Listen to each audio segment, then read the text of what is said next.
Graças e paz abençoados. Homofobia cristã. Vamos prosseguindo aqui na parte 3.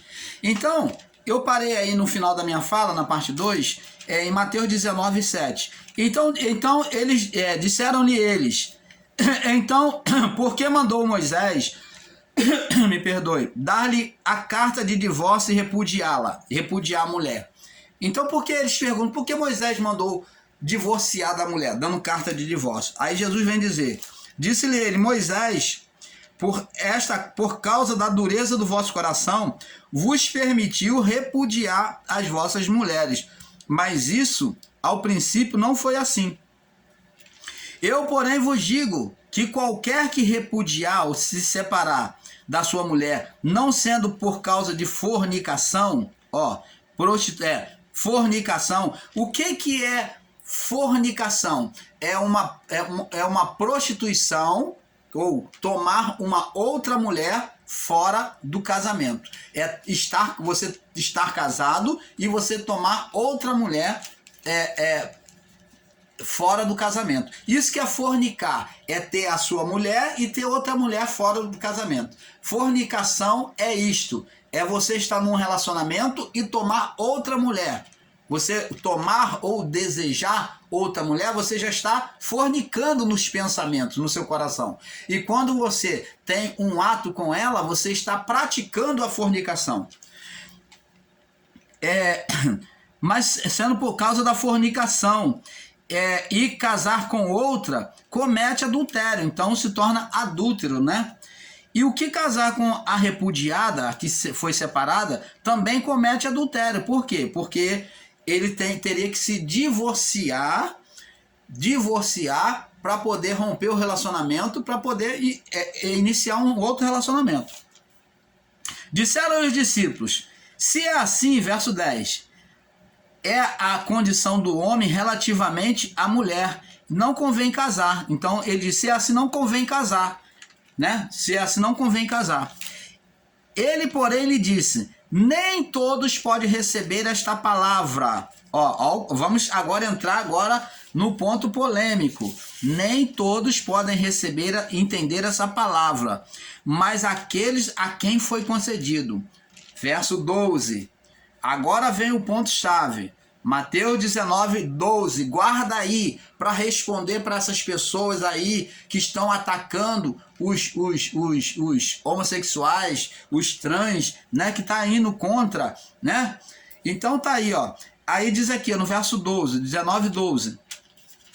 Porque há eunucos que assim nasceram do ventre da sua mãe. Opa! Hã? Não entendi. Repete para mim, por favor. Porque há eunucos que assim nasceram do ventre da sua mãe. O que é um eunuco, irmão Paulo? O sistema religioso diz que só de forma literal, o eunuco é aquele que pega aquele homem que pegam o órgão genital dele, né? O escroto lá, o saco e o pênis e corta. Então, ele é capado, o eunuco pega a parte genital e corta. Ele não produz vontade de relacionamento, ele está capado, porque não pode ter relacionamento. Então, esse é o eunuco, que é cortado os órgãos genitais. Mas é só isso, de forma literal? Vamos observar a palavra. Vamos ver se o sistema religioso, muitos dos nossos irmãos aí estão ensinando de maneira correta. Vamos lá. Porém, nem todos podem receber essa palavra. Verso 12. Porque ele está dizendo que na sua época já havia, né? Desde a criação, porque há presente, né? No presente, eunucos, quer dizer, homens que assim nasceram do ventre da sua mãe. Agora eu pergunto a você, a pergunta que nós, o canal Luzes da Graça, fazemos a você. O irmão Paulo faz essa pergunta a você. Existe alguma pessoa que nasce sem sexo do ventre da mãe? A pessoa nasce castrada já? Existem pessoas que nascem castradas? Nananina, não. há uma definição de sexo, ou masculino ou feminino, ou então vai ser hermafrodita, como foi ensinado na parte 1 aí. Ou então vai ter os dois sexos. Se há uma anomalia sexual, ela vai ter os dois sexos. Ou então ela vai ser masculino ou feminino. Mas aqui Jesus está falando, irmão Paulo, que há eunucos que nasceram do ventre da sua mãe. Opa! É justamente aí que nós vamos agora comentar. Quem são esses eunucos que nascem já eunuco no ventre da mãe? São os afeminados. São os no corpo de homem que não tem desejo por mulher, que ele gosta de outro homem. Ele tem um desejo contrário à natureza normal. Ele está num corpo de homem, mas ele nasceu eunuco. Ele, quer dizer, ele foi castrado do desejo sexual com a mulher. E então ele tem desejo para com o homem. Então o desejo dele é para com o homem. Então ele não tem desejo sexual para com a mulher. Então esse eunuco, essas pessoas que nascem afeminadas, tem crianças que já nascem afeminadas, você vê criancinhas pequenas já tem o desejo de ser uma mulher e não quer, não gosta de homem, não gosta de mulher, o menino não gosta de mulher, ou a mulher não gosta de homem, ela gosta de menina. Essa é uma eunuca, é um eunuco. Pode ser eunuco homem ou eunuco mulher. Não tem desejo. Está aqui, ó. Há eunucos que assim nasceram. Ó, já vem do ventre da mãe. Sem o desejo no caso do menino, por mulher. E no caso de menina, por menino. Ou do homem, da mulher, por homem. Você está vendo, abençoados? Esse eunuco aqui não está falando de castração de órgão sexual, mas esse daqui já era dentro dele, não há desejo. Ele já vem afeminado, já vem com desejos homossexuais. E eu pergunto a você, como é que pode você, líder religioso, você chamado pastor, querer apontar e recriminar as pessoas, porque Jesus está mostrando que esses já nasceram assim. Por isso que Jesus nunca recriminou. Você não vê uma passagem dele recriminando homossexual? E como é que você, líder religioso, que não toma vergonha na cara, né? Tem a Bíblia e está ali apontando o homossexual, está ali atacando o homoafetivo? Como é que pode? Aqui, ó. Há eunucos, ó. São eunucos aonde? No coração, não tem desejo. Que assim nasceram no ventre da sua mãe. Ó, já no ventre, na barriga da mãe.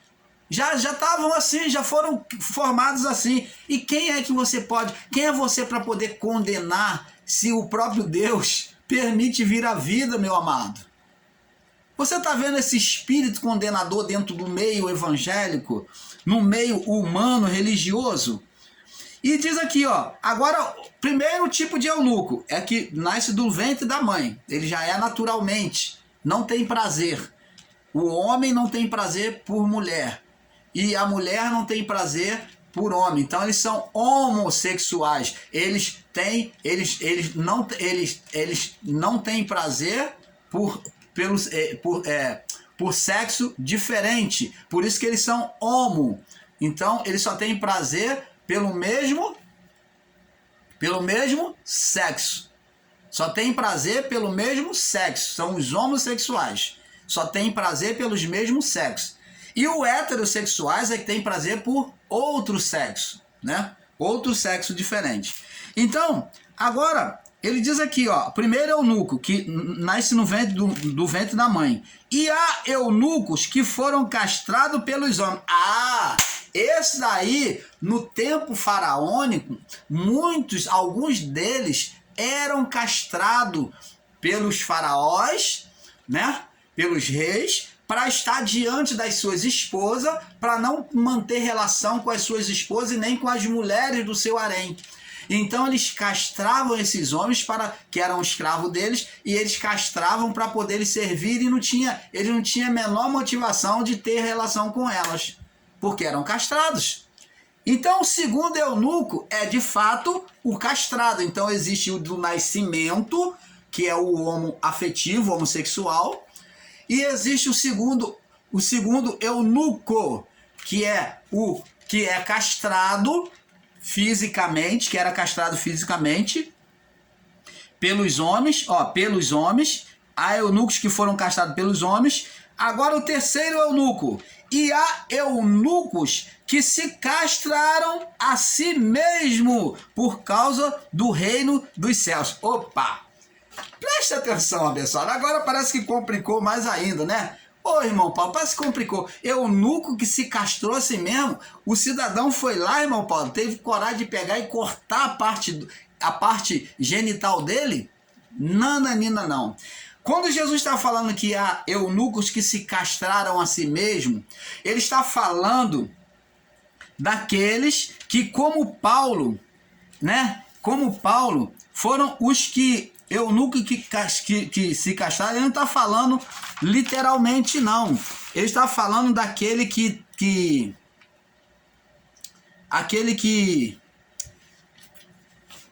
é celibatário. Aquele que é celibatário. Por exemplo, Paulo foi um eunuco celibatário, que ele se castrou a si mesmo. Como que ele se castrou? Ele pegou e cortou a parte genital dele? Nananina, não. Paulo, ele se castrou no sentido de não querer ter relacionamento, se deixar ser levado pelos desejos da carne, de forma literal. Então, ele não tinha mais prazer por mulher. Ele foi celibatário, ele se isolou para se dedicar à vida espiritual. Paulo foi celibatário, ele não queria ter mulher. Ele queria viver para Deus. Mesmo no sistema religioso católico romano, ele já era celibatário. Ele ofereceu a vida dele para cumprir os propósitos de Deus. E ele era tão religioso que ele achava que tinha que matar todos os cristãos que iam contra o Império Romano, o catolicismo romano, a religião romana. Então, por isso que ele queria matar os cristãos, porque ele era celibatário e vivia para Deus. Só que o entendimento de Paulo estava errado. Por isso que ele teve que ter um encontro com a luz, com Jesus, e ele ficou cego, e a partir daí ele se converteu ao cristianismo. Então, assim também como Paulo, os padres que fazem voto de castidade, como Paulo, eles fazem um voto de castidade, eles são celibatários. Eles não têm relação, bom, pelo menos é o que a tradição católica diz. Eu não posso botar a mão no fogo por ninguém. A gente vê escândalo e ouve escândalo na televisão, isso daí eu não quero entrar no mérito. Então, eles fazem voto de castidade, né? E então eles não diz que não vai casar, como a mulher, por exemplo, que é freira, ela diz que é casada com Jesus e ela não tem marido. Elas ali, as freiras, elas não arrumam marido. Por quê? Porque é dedicada somente à parte espiritual da igreja.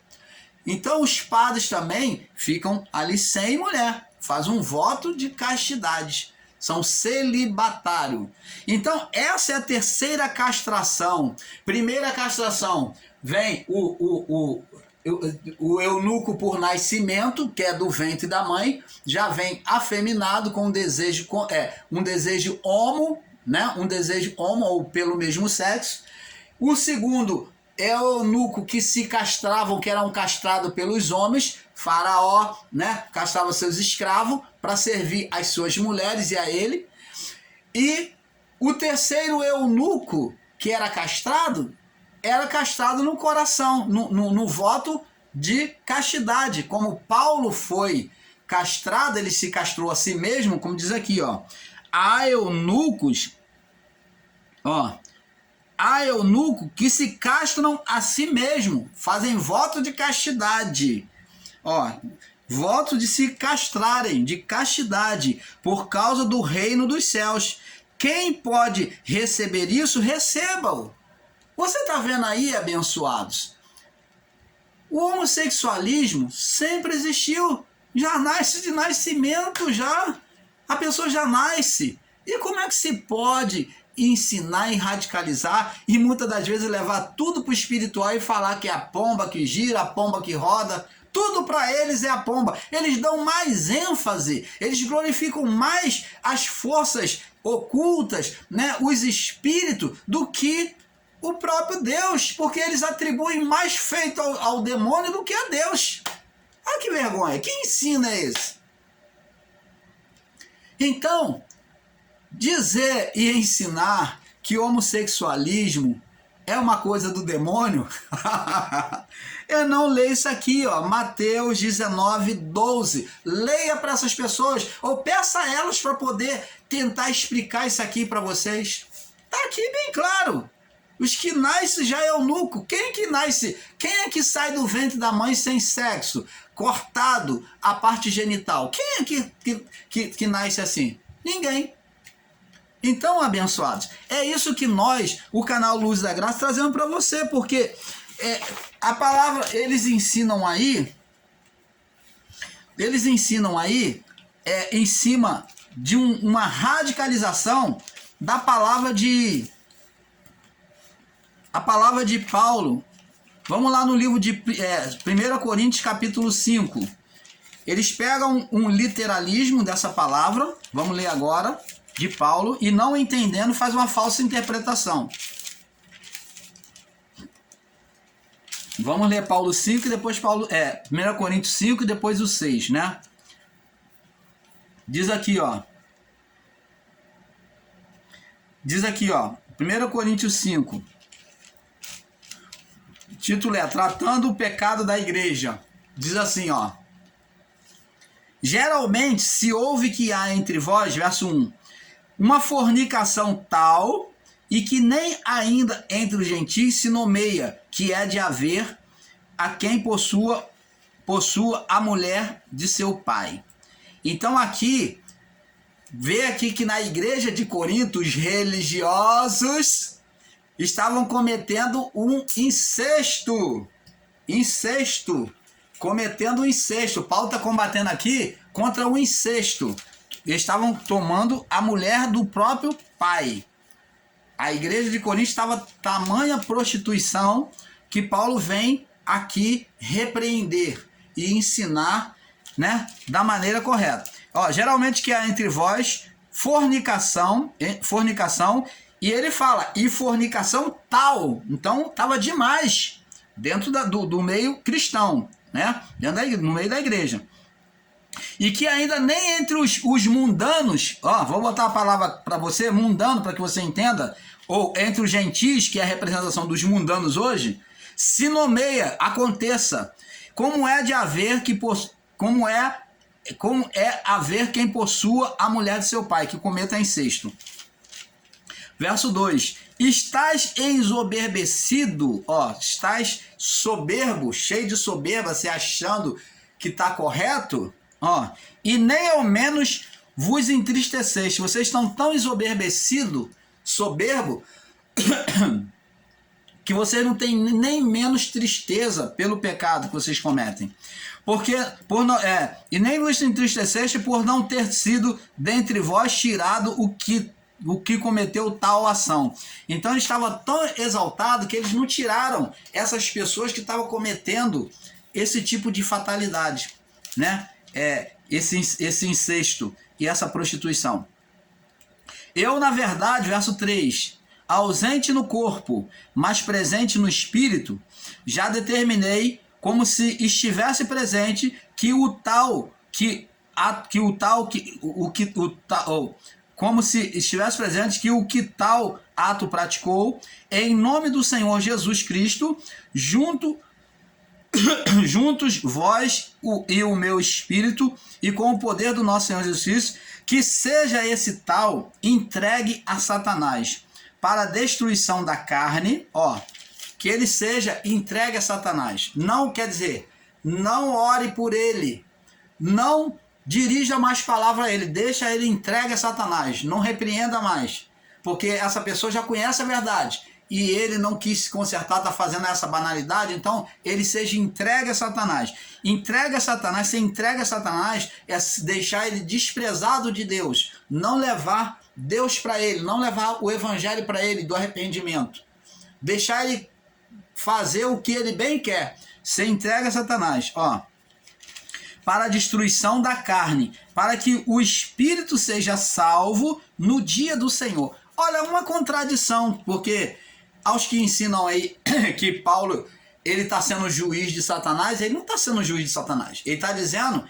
que aquele que conhece a palavra, lá da igreja de Corinto, estava cometendo essas abominações tal de fornicação, o incesto, e a igreja não estava tomando nenhuma atitude, estava tão exorberecida que não estava tomando atitude, achando que estava tudo bem. Paulo disse que esse tinha que ser entregue a Satanás, não falar mais a palavra, não orar por ele, deixar ele fazer, ele praticar a vontade da carne dele.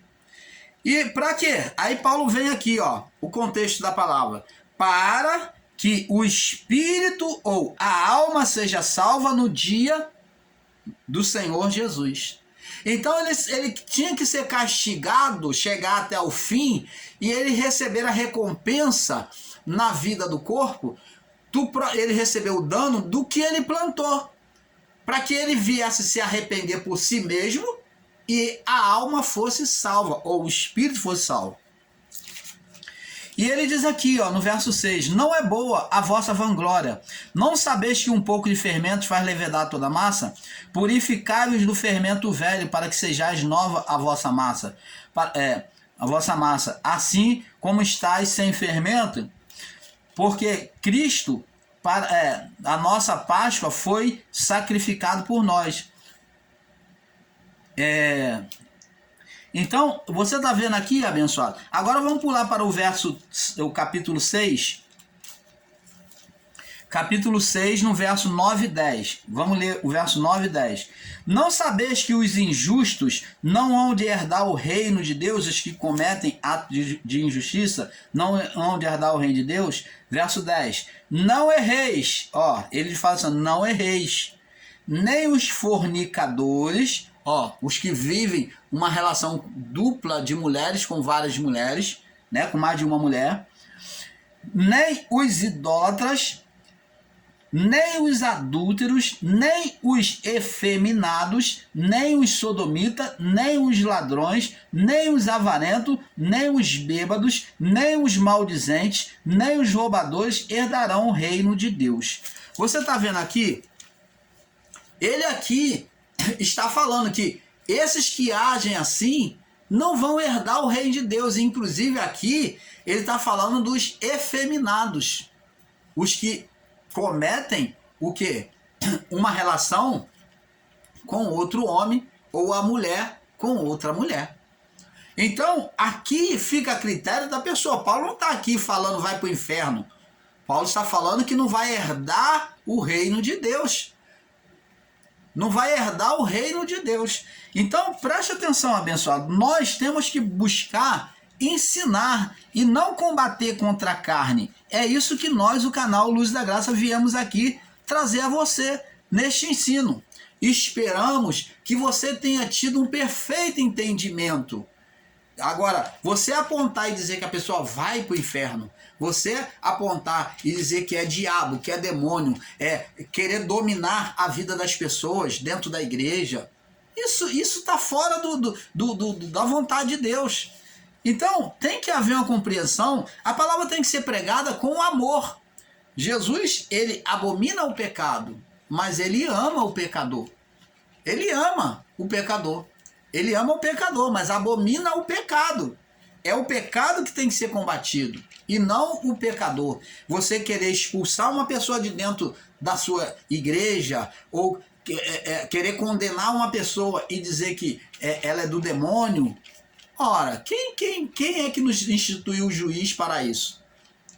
Quem é que nos instituiu? Olha a pessoa afeminada e diz que é a pomba que gira. Olha o homem que tem um montão de mulher e diz que é o tranca, que é o pilintra, que é o malandro. Oh, abençoados! Então, As pessoas têm que ser olhadas como vidas humanas, como almas pertencentes a Deus, como propriedade de Deus.